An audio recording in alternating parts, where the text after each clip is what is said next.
Handicapper Steve here, handicapping the racing from Gulfstream Park here on Thursday. It is the 27th of February, 2025. Gonna look the eighth race from Gulfstream, but before I get on to that, remember to please follow me on Twitter at Horse Racing Kid 5 for more selections for race courses around the world, and I mean it around the world. Let's look at the eighth race from Gulfstream, which is quite a good race here. It's Lounge Optional Claimer purse $96,000, race for 3-year-olds which have never won 20,000 once in the main claim starter restricted race, which never won two races here. An optional claim price 75,000. Field of 8 horses taking a stroll around the main track, which is 1,800 meters in circumference, or a mile and a eighth on the Gulfstream Park main track. For the last 10 or so, probably 15 years now. But they always card this about a month before the Florida Derby. They always card this mile and a eighth dirt race for 3-year-olds, and it always shows up as a very good race. So when I see this race, come up into the races, I always pinpoint it because it's just always a good race. And it's a head scratcher to handicap sometimes. That being said, I think the 5-horse Grande is your likely winner. I'm going to go 5-3-1-4 in the superfecta. 5-3-1-4 super, top selection of 5-horse Grande, 3-year colt by Curlin, top Pletcher trains.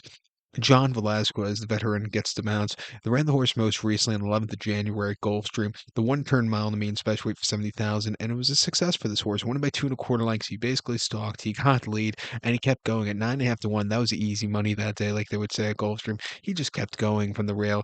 Coming here to 2 turns for the first time shouldn't be a problem. He's bred for this distance through and through.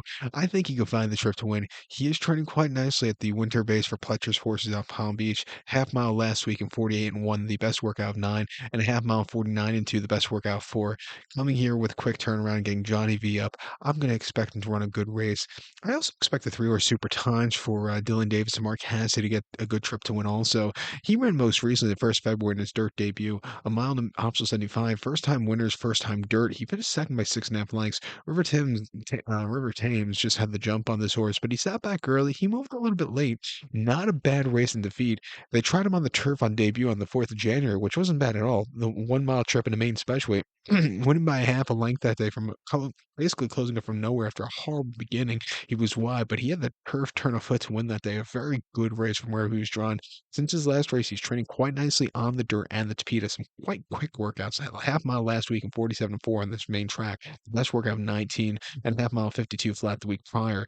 Coming here today at 4-1. He's another horse. Keep an eye on coming into this race. It wouldn't surprise me if the winner of this race ends up in something like the Florida Derby in about a month's time, or even like the Bluegrass. So it's those races just around the corner. So just watch out for them.